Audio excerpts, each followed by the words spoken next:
What do you know about the Apache? How did they live and what did they die from? Under what conditions did they have to not only survive, but also build houses, cultivate the land, and create a new life?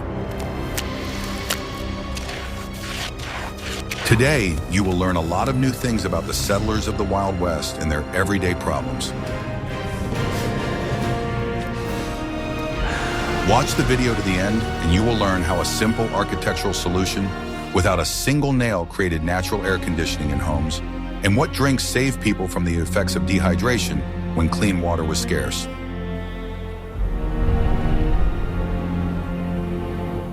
The main salvation from the heat on the southern frontier was a unique type of dwelling known as a dog trot house. It was not just a building, but an entire passive cooling system created from readily available materials. The design was ingenious in its simplicity and effectiveness. The house consisted of two separate living quarters, or cabins, located under one common roof. Between these two quarters was a wide-open passageway, which was called a dog trot. This corridor had no doors and was completely open. This central passageway was the heart of the entire cooling system.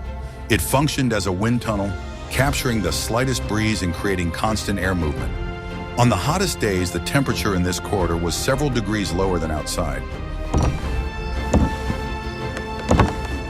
The two living areas of the house usually had different purposes. One cabin housed the kitchen and dining room, while the other housed the bedrooms. This separation allowed the heat from the hearth in cooking to be isolated from the living area. The central passageway was not only a corridor, but also the main living space in the summer. Here the family ate, rested, did crafts, and received guests. It was a kind of open-air summer living room, protected from the sun and rain. The floors in the house were often raised above the ground on stone or wooden stilts. This allowed air to circulate under the house, further cooling the floors. This solution also protected the wooden structures from rotting. The windows in such houses were located opposite each other to create drafts inside each of the rooms. Shutters were a mandatory element. They were closed during the hottest part of the day to keep hot air out. The windows were opened early in the morning and late in the evening. The roof was made high and sloping, often from wooden shingles. The large attic space under the roof served as a thermal buffer, preventing hot air from entering the living quarters. Sometimes additional ventilation holes were made in the attic. Local materials were used for construction: thick logs, clay for filling gaps, and stone for the foundation. Wood itself is a good heat insulator, and thick walls retain the coolness of the night for a long time. Building such a house did not require complex technologies or scarce materials. It was a simple but incredibly effective solution, ideally suited to a hot and humid climate. Thank you for watching. Where are you watching us from? What interested you most about this type of dwelling? In the scorching sun, shade became not just a comfort, but a necessity. The settlers understood that direct sunlight was the main source of heat and developed a whole strategy for creating and using shade. This strategy began even before the house was built. The choice of location for construction was critically important. They tried to position the house so that it was sheltered from the midday sun by a group of tall trees. Deciduous trees were preferred because they provided dense shade in summer and in winter shed their leaves, allowing precious sunlight to reach the house. If there was not enough natural shade, trees were planted specifically for this purpose. Entire groves were created around the house, which after a few years turned into a natural green shield from the heat. The shade from the trees not only protected the walls of the house from heating up, but also cooled the air around it. See that land stretching out there? It's more than just dirt and dust. An integral part of a southern house was a deep and wide veranda or porch. It surrounded the house on one and sometimes several sides. The veranda created a buffer zone, preventing the sun's rays from hitting the walls and windows. The roof of the porch was an extension of the main roof of the house. It was made wide enough to cast a shadow on the walls even when the sun was low. As a result, the walls of the house remained cool throughout the day. The veranda, like the central passageway in drafty houses, became the main living space. Here, vegetables were cleaned, tools were repaired, and people rested after work. The constant shade and light breeze made staying on the veranda much more comfortable than inside the house. The floors of the veranda were always wooden and raised above the ground. This provided ventilation and prevented moisture from accumulating. The cool boards were pleasant for bare feet on a hot day.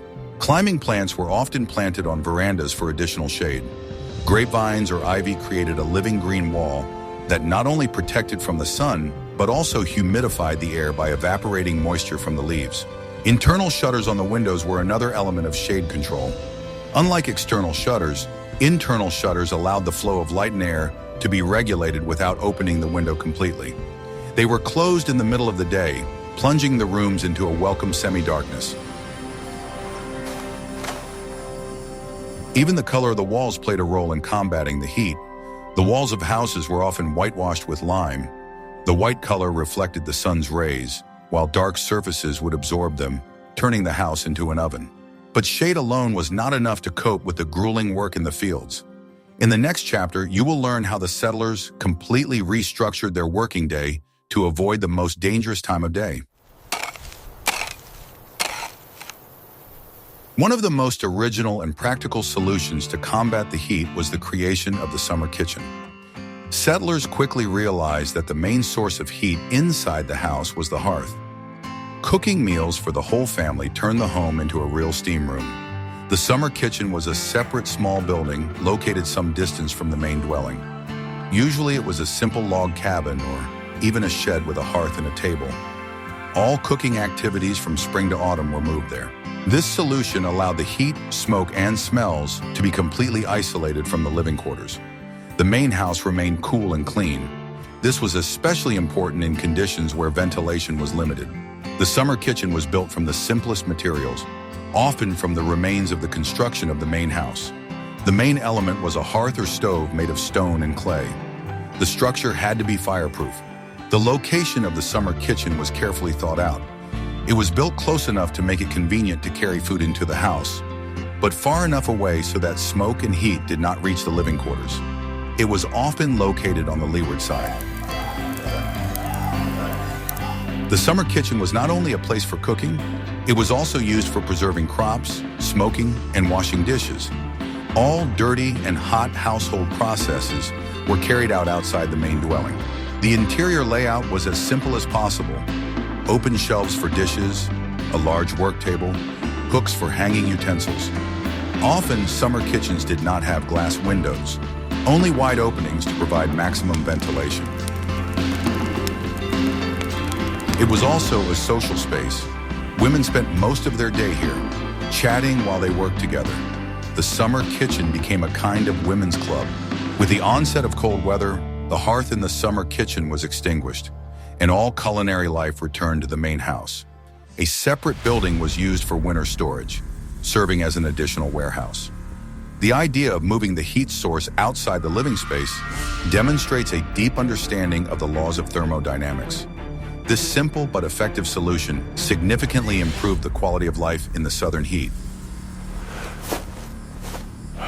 Surviving on the southern frontier meant not only building a cool house, but also adapting the rhythm of life to the heat. The settlers could not afford not to work in the fields, but working under the scorching midday sun was extremely dangerous. Therefore, they completely changed their daily routine. The working day began long before sunrise. People got up at 3 or 4 in the morning, ate breakfast by moonlight or torchlight, and went out to the fields. The first few hours before dawn were the coolest and most productive. Work continued until the sun began to beat down unbearably. This usually happened around 10 or 11 in the morning. At that point, all outdoor work stopped. It was time for a long midday rest, a kind of siesta. The family returned to the coolness of their home or the shade of their courtyard. This was the time for the heaviest meal of the day, followed by rest. During the hottest hours from noon to 3 or 4 in the afternoon, life came to a standstill. People tried to move as little as possible, doing small chores around the house or simply resting. This allowed them to conserve energy and avoid overheating. When the heat began to subside, the working day resumed. The family went back out into the fields and worked until sunset. The evening coolness allowed them to work for a few more hours in comfortable conditions. Sometimes work continued after dark, especially on moonlit nights. Harvesting or weeding by moonlight was common practice. The cool night air was a real blessing. Such a divided workday required strict discipline. It was necessary to force oneself to get up in the middle of the night and lie down to rest during the day, when it seemed that one could still work. But the price of a mistake was too high. This rhythm of life, dictated by the movement of the sun, became the basis of the culture of the southern frontier. It taught people to listen to nature and live in harmony with it rather than fight it. Thus, the settlers did not try to defeat the heat. They learned to avoid its most intense onslaught by working during the coolest hours of the day. How difficult do you think it would be for modern people to adapt to such a work schedule? In addition to architectural tricks and a proper daily routine, the settlers actively used one of the most effective laws of physics, evaporative cooling. Simple methods based on the evaporation of water helped to cool the body, the home, and food. The simplest method was to wet their clothes. A shirt dipped in cold water from a stream created a cooling sensation on the skin as it evaporated. This effect did not last long, but it provided temporary relief in the heat. Wet sheets or pieces of cloth were often hung in doorways and window openings. The air passing through the damp fabric was cooled and humidified. It was a primitive but effective analog of modern air conditioning. The floors in the house, especially clay or stone ones, were periodically sprinkled with water. Evaporating from a large surface, the water absorbed heat and noticeably cooled the room. This also helped to knock down dust. Springs and streams were used to store perishable products such as milk or butter. The products were placed in airtight containers and immersed in cold running water. It was a natural refrigerator. If there was no stream nearby, they built so-called spring houses, small stone houses directly above the source. The constant low water temperature and evaporation created an ideal microclimate inside for storing food. Porous clay jugs were used to cool drinks. Water seeping through the walls of the jug evaporated from its outer surface, cooling the liquid inside. The drink in such a jug was always several degrees cooler than the surrounding air. Personal hygiene was also part of the cooling system. Frequent washing with cold water throughout the day helped wash away sweat and cool the body. Bathing in rivers and lakes was not only entertainment, but also a necessity. Barrels and troughs of water were placed around the house. The large evaporation area contributed to a local decrease in temperature and an increase in humidity, creating a more comfortable microclimate. Even breathing was used for cooling. The settlers knew that slow, deep breathing helped to calm the body and slightly reduce the sensation of heat. These simple methods, which required no expense, were an integral part of everyday life. They demonstrate how deeply people understood nature and knew how to use its laws to their advantage. Choosing the right clothing was one of the key factors for survival in the southern heat. A settler's equipment had to be not only durable, but also protect from the sun, provide ventilation, and help the body cool down. Heavy and dark fabrics were unacceptable here. The main materials for summer clothing were linen and cotton. These natural fabrics are lightweight, breathable, and effectively absorb moisture, wicking it away from the body. Wool, indispensable in winter, was rarely used in summer. The cut of the clothes was loose and spacious. Wide shirts, loose pants, and dresses did not fit tightly to the body, allowing air to circulate freely. This created a natural ventilation effect and prevented overheating. The color of clothing was of great importance. Settlers preferred light colors, white, beige, and light gray. These colors reflected the sun's rays, while dark fabrics would absorb them, creating additional heat. Headwear was a must for anyone working outdoors. Wide-brimmed straw or felt hats provided shade for the face and neck, protecting them from direct sunlight. Losing your hat in the field could have serious consequences. Men's clothing consisted of a light linen or cotton shirt and loose trousers. The shirt was often left unbuttoned at the collar to improve air circulation. Long sleeves, oddly enough, provided better protection from the sun than short sleeves, preventing sunburn. Women wore simple, loose dresses made of the same materials. A thin undershirt was worn under the dress to absorb sweat. The numerous petticoats characteristic of urban fashion were inappropriate on the frontier. Footwear was worn minimally in the summer. People often went barefoot, especially near home. Light moccasins or sturdy leather shoes were used for working in the fields, but they had to be well broken in and not rubbed. Paradoxically, layering clothing could help combat the heat. A thin undershirt absorbed sweat, while a loose-fitting outer shirt created an air layer that acted as insulation. Thus, the summer clothing of the settlers was the epitome of functionality. No unnecessary details, only time-tested solutions that helped the body cope with extreme temperatures. But what happened when the body couldn't cope with the strain? In the next chapter, we will look at what knowledge about heat stroke was available at that time. In an era when modern medicine did not yet exist, settlers relied on their own experience, folk knowledge, and simple theories to combat heat-related ailments. They did not use the terms heat stroke or dehydration, but they were well aware of the symptoms and consequences of overheating. The main cause of all summer illnesses was considered to be bad air, or miasmas, emanating from swamps and rotting organic matter, as well as excessive heating of the blood from the sun. Therefore, the main goal was to cool the blood and ensure a supply of fresh air. At the first signs of overheating, such as weakness or dizziness, the person was immediately taken to the coolest place in the house. They were laid on the floor in a draft or in the shade of the veranda. Any further physical activity was strictly prohibited. Cold compresses were used to cool the body. A cloth soaked in cold spring water was applied to the forehead, neck, and wrists. This was believed to help reduce internal heat. Special attention was paid to fluid replacement. However, simply drinking large amounts of water was considered insufficient. Preference was given to beverages that were believed to better quench thirst and restore strength. One such drink was switchel, a mixture of water, vinegar, ginger, and a sweetener such as molasses. Modern science confirms that this composition does indeed help restore electrolyte balance, although the settlers arrived at this recipe through trial and error. Buttermilk, a byproduct of butter making, was also very popular. This sour, cool drink was excellent for quenching thirst and contained beneficial substances that helped restore strength. Herbal infusions were used as remedies. Mint, lemon balm, and chamomile were brewed as tea and consumed chilled. These herbs were believed to have a cooling and calming effect. Prevention was more important than treatment. People were advised not to go out in the sun with their heads uncovered, to avoid heavy and fatty foods in the heat, and to drink small amounts throughout the day without waiting until they were very thirsty. Although their understanding of physiology was far from modern, the practical methods of the settlers were surprisingly effective. They were based on centuries of observation and allowed them to survive in conditions that are still considered extreme today.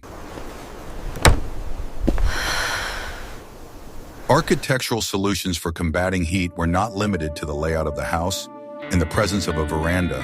The building materials themselves and the design features of the foundation and walls played a huge role in creating a cool dwelling. The foundations of houses in the South were almost always raised. Houses were built on high stone pillars or thick wooden piles, creating an underground space up to a meter high. There were several reasons for this solution. First, the raised floor ensured constant air circulation under the house. This prevented moisture accumulation and rotting of wooden structures and cooled the floors in the rooms. On a hot day, a cool floor was a real salvation. Second, this type of foundation protected the dwelling from flooding, which was a frequent occurrence in some regions. Water simply passed under the house without causing any damage. The walls of houses were most often built from thick logs. Massive wood has high thermal inertia. This means that the walls heated up slowly during the day and cooled down slowly at night. During the day, thick walls retained the coolness of the night for a long time, preventing the heat from penetrating inside. At night, however, they released the heat accumulated during the day, which was undesirable. That is why through ventilation was so important for blowing out the heated air. The gaps between the logs were carefully caulked with a mixture of moss, clay, and sometimes wool. This sealant not only protected against drafts in winter, but also served as additional insulation in summer. In some regions where there was a lot of clay, mud huts were built. The wooden frame was covered with branches and coated with a thick layer of clay mixed with straw. Such walls also provided excellent protection from the heat. Roofs were covered with wooden shingles or tiles. Unlike metal, these materials did not heat up as much in the sun. The high angle of the roof contributed to better air circulation in the attic. High ceilings were another characteristic feature of southern houses. According to the laws of physics, hot air rises. In rooms with high ceilings, it accumulated at the top, while cooler air remained at the bottom, at human height. Thus, the settler's house was not just a box made of logs, but a complex engineering system. Every element, from the foundation to the roof, contributed to the overall goal of maintaining a comfortable coolness. The porch, or veranda, was not just an architectural detail to protect from the sun. In the conditions of the southern frontier, it became the center of social, economic, and family life. The hot climate literally drove people out of their stuffy rooms into the fresh air. It was on the porch that most of the daytime life not related to work in the fields took place. Here, women did needlework, sorted grain, and shelled beans. Men repaired harnesses, sharpened tools, and wove baskets. The veranda was the most comfortable place to work. It provided shade and caught the slightest breeze. It was an open-air workplace protected from the vagaries of the weather. The family also gathered here for meals. Instead of sitting in a stuffy dining room, the dining table was often taken out onto the porch. Eating together in the fresh air was an important part of family tradition. The porch was a place to relax. After a long day of work, there was nothing better than sitting in a rocking chair on the porch, enjoying the cool evening air. Here, people rested, talked, and told stories. It was also a place to receive guests. Neighbors who came to visit were rarely invited into the house. Conversations took place on the porch, over a glass of cold drink. The porch was the boundary between private and public space. This is where education took place. The elders taught the younger ones the wisdom of crafts and told family stories. The porch was both a classroom and a playground. It was on the porch that social ties were formed and maintained. Sitting on the porch, you could see neighbors passing by and exchange news. It was the information center of a small community. Architecturally, the porch was an extension of the house, and socially, it was an extension of the whole world. It connected the inner space of the family with the outside world of neighbors and nature. Thus, life on the southern frontier was life on the porch. This simple detail of the house shaped an entire cultural layer, defining the style of communication, work, and leisure for many generations to come. Survival in extreme heat was not only a matter of technology and proper daily routine, but also of psychology. The settlers developed a special attitude toward the climate that allowed them not just to endure, but to live fully in these conditions. A key element of this worldview was acceptance. They did not try to conquer or defeat the heat. They understood that it was an unchangeable fact of life and that they had to build their lives around it, not against it. This acceptance gave rise to a culture of slowness and measured pace.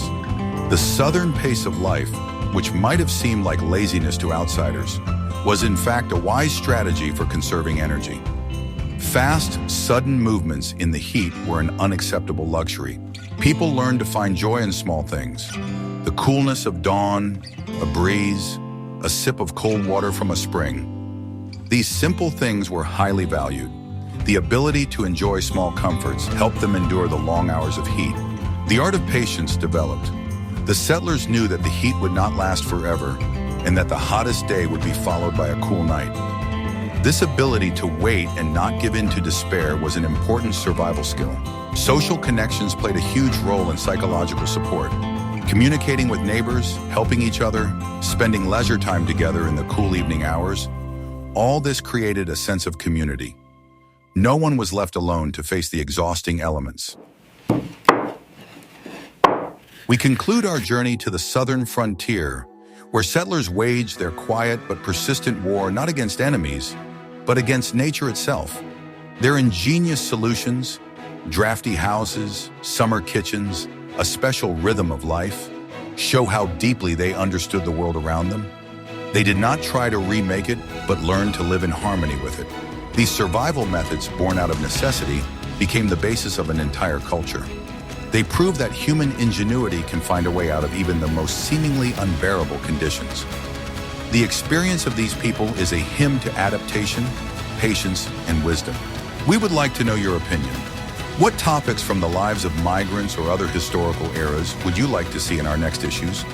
Suggest your ideas in the comments, and perhaps your topic will become the basis for our new research. And, of course, subscribe to the channel so you don't miss any new videos.